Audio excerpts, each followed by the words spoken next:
Hey everyone, welcome back to my channel. I hope তোমরা সবাই ভালো আছো। আমিও মোটামুটি ভালো আছি। তোমাদেরকে সাথে নিয়ে আজকে আর একটা নতুন ভিডিও শুরু করলাম। প্রথমেই দেখালাম যে এখন বাজে ভোর 4টে, আর 4টেই উঠে পড়েছি এখন রেডি হব বলে। কেন রেডি হব বলো তো?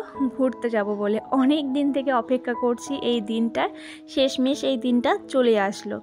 তো চলো, রাত্রেবেলা বলতে পারো বা 2-3 দিন থেকে ব্যাগ গোছানো হচ্ছে বা গুছিয়ে রেখেছিলাম। তারপরও যেন কোথাও গিয়ে মনে হয় যে অপ্রয়োজনীয় জিনিসগুলো নিয়ে নিলাম কিনা বা প্রয়োজনীয় জিনিসগুলো নিলাম কিনা, ঠিকঠাক ব্যাগটা গুছিয়ে কিচ্ছি কিনা।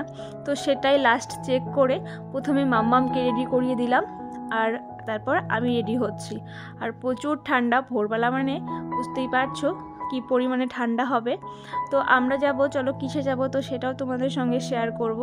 এদিকে আমার সব কিছু কাজ হয়ে গেছে, মাম্মামের পাপাও দিকে রেডি হচ্ছে, আর আমি এদিকে মাম্মামকে রেডি করিয়ে আমি একটু রেডি হয়ে নিচ্ছি। আর মাম্মাম বলছে যে আমি যদি টুপি পরি তাহলে তোমাকেও টুপি পরতে হবে। আমি 6টা সোয়েটার পরবো, সেও 6টা সোয়েটারই পরবে, তার কম বেশি পরবে না। আর তার হচ্ছে আমার মেয়ের সোয়েটারের টুপিতে অ্যালার্জি বলতে পারো, ওটা পরলেই নাকি ওর শুধু চুলকানি শুরু হয়ে যায়। আমাদের বড়দেরও হয়, তারপরেও ছোটদের জন্য বেশি হয় আর কি, কিছুতেই সোয়েটার পরতে চায় না। তো চলো শেষমেশ আমরা এখন বেরিয়ে পড়বো। তো প্রথমে ভেবেছিলাম যে আমরা হয়তো ট্রেনে যাব।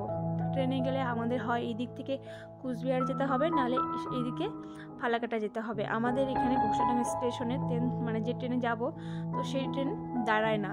তো ভাবলাম চলো বাসেই যাওয়া যাক, মানে আমরা শিলিগুড়ি পর্যন্ত বাসেই যাব। তারপরটা কিসে যাব তো সেটাও তোমাদের সঙ্গে শেয়ার করব। তো চলো, এই দেখো আমরা বেরিয়ে পড়লাম, আর ও গেল এটিএমে কিছু টাকা তুলতে। তারপরে যাওয়ার সঙ্গে সঙ্গেই আমরা বাস পেয়ে গেছি, একটু আমাদের দাঁড়াতে হয়নি। ঘন কুয়াশা, এখন একটু আলো ফুটছে, কিন্তু প্রচুর পরিমাণে কুয়াশা আর প্রচুর পরিমাণে ঠান্ডা। তো চলো বলেই দিই আমরা কোথায় যাচ্ছি। আমরা যাচ্ছি হচ্ছে দার্জিলিং। তো 3 দিনের প্ল্যান আছে আমাদের দার্জিলিংয়ে। তো সেই জন্য আমরা এখান থেকে যাব বাসে, তারপরে যাব শিলিগুড়িতে। শিলিগুড়ির থেকে ওখানে আমাদের গাড়ি ঠিক করাই আছে, তো সেখান থেকে আমরা যাব দার্জিলিং। তারপরে দেখো আমরা শিলিগুড়ি চলে এসেছি, আর ও যাবে আমাদের সঙ্গে। ও হচ্ছে আমার ছোটোবেলাকার বান্ধবী, ওরফে পিসি, মানে আমার পিসিমণি, তার থেকে বেশি আমরা বান্ধবী ছোটোবেলার থেকেই। তো ওরা চলে এসেছিলো শিলিগুড়িতে আগের দিনই ওদের একটা আত্মীয়র বাড়িতে। তারপরে আমরা এসে এখানেই একসঙ্গে হলাম। সকালবেলা তো ভোর 4টের সময় কি খাওয়া দাওয়া করে বেরোবো সেটা তো হয়নি। তারপর এখানে এসে আমরা এখানে একটু ফ্রেশ হয়ে নিলাম, খাওয়া দাওয়া করলাম, খাওয়া দাওয়া করে একটু রেস্ট নিয়ে তারপর আমরা এখন বেরোবো দার্জিলিংয়ের উদ্দেশ্যে। তো চলো সাথে থাকো। তারপরে দেখো টুকটুক করে আমরা বেরিয়ে পড়লাম দার্জিলিংয়ে। সত্যি বাচ্চাদের নিয়ে একটু ঘুরতে বেরোলে সত্যিই অসুবিধা হয়, বিশেষ করে ছোটো গাড়িগুলোতে। আমার মেয়ের যেমন কার এরকম হয় তোমরা সেটা জানো। দুজনেই প্রচুর পরিমাণে জ্বালিয়েছে। এখন কিন্তু আমরা বাড়ি চলে এসেছি। আমরা যাচ্ছিলাম হচ্ছে 23 তারিখ, যেহেতু মাম্মামের এক্সাম সব কিছু শেষ হয়ে গেছে। আস্তে আস্তে আমরা পাহাড়ের কাছেও চলে এসে এই পাহাড়ি আর ফুলগুলো দেখে সত্যি আর লোভ সামলাতে পারলাম না দুজনেই। তারপরে নেমে পড়লাম এখানে একটু ফটোশ্যুট করার জন্য বা ফুলগুলোকে দেখার জন্য যে কি ফুল এগুলো, এত সুন্দর লাগছিল দূর থেকে। তো একদম জঙ্গল ফুল, কিন্তু এত ভালো লাগছে যে চারাগুলোকে হয়তো তুলে নিয়ে এলে ভালো হতো, এত সুন্দর ফুল। তারপরে চলো এখন আমরা যাই আবার।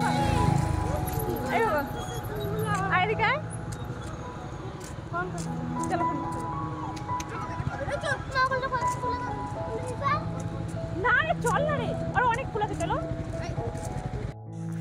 তো আমাকে বলছিল ফুলগুলো নিয়ে তো কিছু বল, এত সুন্দর ফুল দেখলি। তো আমি সেটাই বলছিলাম, কি বলছিলাম সেটা এখন ভুলে গেছি, সাউন্ডটাকে অফ করে দিয়েছিলাম।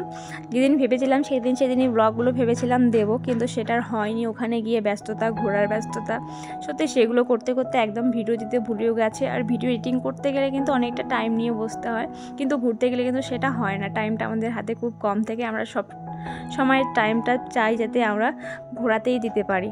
তো তারপরে দেখো আমরা পাহাড়ের কাছে চলে এসেছি, অনেকটা জার্নি, 5 থেকে 6 ঘন্টা জার্নি। তো তো বাচ্চাদের আমার কোনো অসুবিধা হয় না, ওরও কোনো অসুবিধা হয় না। তো বাচ্চাদের একটু সত্যি অসুবিধাই হয় বাচ্চাদেরকে নিয়ে ঘুরতে বেরোলে। আর কিন্তু বাচ্চারা কিন্তু অভ্যস্ত হয়ে যায়, যতটাই অভ্যস্ত হয়ে যাক না কেন তাও বাচ্চাদের ঘ্যানঘ্যানানি প্যানপ্যানানি কিন্তু থেকেই যায় কোথাও ঘুরতে গেলে। তো আমার বাচ্চা তো করে, আমার বাচ্চা একটু কমই করেছে, আমারটা যেহেতু একটু বড় ওর থেকে, তো ও একদমই ছোট, তো ছোটদের বাহানা আরও বেশিই থাকে, ঘ্যানঘ্যানানি প্যানপ্যানানি বেশিই থাকে। তারপরে দেখো গাড়িতে আমাদের প্রচুর পরিমাণে খিদেও পেয়ে গেছিলো। সকালে সেই কটার দিকে বলবো, 9টার দিকে খেয়েছি, 9টা কি 9:30টার দিকে খেয়েছি। তারপরে আমাদের আর কোনো খাওয়া হয়নি, 1টা 1:30 2টো বেজেই গেছে প্রায়। আমরা প্রায় চলেও এসেছি দার্জিলিংয়ের কাছে। দেখো আমরা চলেও এসেছি, মাঝখানে একটু আমরা খাওয়ার দোকান খুঁজেছিলাম কিন্তু পাইনি। তারপরে গাড়িতে যা টুকিটাকি খাবার ছিল সেগুলোই বাচ্চাদেরকে খাইয়ে দিয়েছি আর আমরাও খেয়ে নিয়েছিলাম। তারপরে দেখো চলে এসেছি আমরা একদম হোটেলে, দার্জিলিংয়ের পাশেই আমরা হোটেল নিয়েছি। দার্জিলিং বলতে ম্যাল যে আছে সেই ম্যালের পাশেই আমরা হোটেল নিয়েছি। আমরা ছিলাম হোটেল অঞ্জলিতে। তারপরে দেখো আস্তে আস্তে এখানে সব কিছু ঠিকঠাক করে আমাদের এখন রুম দিচ্ছে। তো 2টো রুম নেওয়া হয়েছিল, তো 2টো রুমে ওদের একটা আমাদের একটা, 204 আর 208। কিন্তু এই হোটেলে এসে আমাদের অত একটা ভালো লাগেনি, তোমাদের সেটা আগেই বলে দিলাম। তো মানে ভালো আছে সেরকম যে একটা হয়, মানে যে হোটেলের যেরকম রেঞ্জ নিয়েছিল, কত নিয়েছিল সেটা আর বললাম না, কিন্তু আমাদের ভালোই ছিল, কিন্তু বাথরুমগুলো আমাদের পছন্দ হয়নি। তো কেন জানি না খুব ভালো লাগেনি হোটেলগুলো। আমার মনে হয় যেন পাহাড়ে হোটেলের থেকে না হোমস্টেতে অনেক শান্তি, আর হোমস্টেগুলোতে না বাড়ি বাড়ি ফিলিং হয়, হোটেলগুলোতে সেরকম হয় না। তো সেটাই, তো আমাদের দার্জিলিংয়ে এসে হোটেলে এসে তারপর আমাদের আবার অন্যরকম প্ল্যান হয়। তো সেই আমাদের ভিডিওতে সাথে থাকলে তোমরা বুঝতেই পারবে। তো দেখো রুমগুলো মোটামুটি ভালোই আছে, খুব একটা খারাপ বলে নয়, বেশ ভালোই আছে, কিন্তু একটু বাথরুমের প্রবলেম হয়ে গেছিলো। তো চলো এই রুমটা নিলাম হচ্ছে আমরা, 204 নাম্বার রুমটা নিল ওরা। তো 2টো রুমই একই রকম, আর যাতে একসঙ্গে ঘুরতে গেলে সবসময় এটাই করা উচিত যে একই রকম সব কিছু নেওয়া উচিত, কারণ 2 হয়ে গেলে, কম বেশি হয়ে গেলে তখন এমনি একটু মনোমালিন্য হয়ে যায়, বিশেষ করে আমাদের মেয়েদের। ছেলেদের কিন্তু কোনো ব্যাপার নেই, ঘুরতে গিয়ে মনোমালিন্যের কোনো ব্যাপার নেই, বিশেষ করে বান্ধবী বোন এগুলো হলে তো আরও বেশি হয়, যেহেতু আমরা একদম ছোটোবেলাকার, একদম ছোট, আমাদের জন্ম একই মাসে, বিয়ে একই মাসে, মানে আমাদের সব কিছু একই সঙ্গে, আমরা এতটাই ক্লোজ বান্ধবী, তার থেকে বেশি আমরা হচ্ছে বললাম যে ও আমার পিসি।